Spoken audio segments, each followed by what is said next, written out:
بسم الله الرحمن الرحيم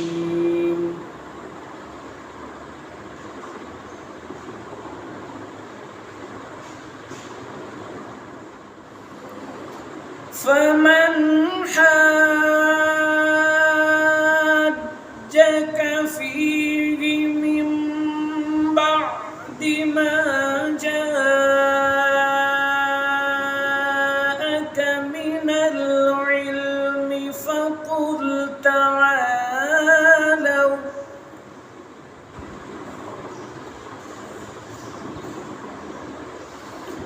فقل تعالوا ندع أبناءنا وأبناءكم ونساءنا ونساءكم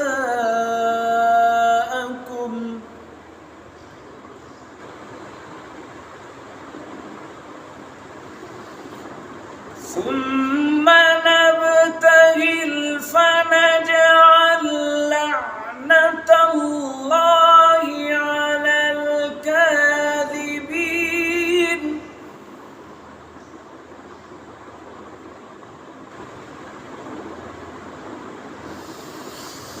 إن هذا لهو القصص الحق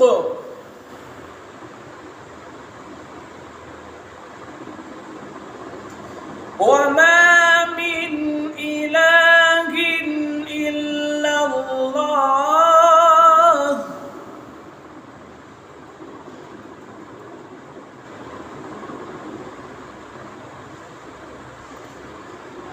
وما من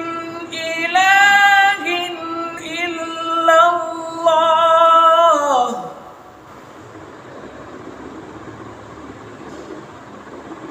وإن الله لهو العزيز الحكيم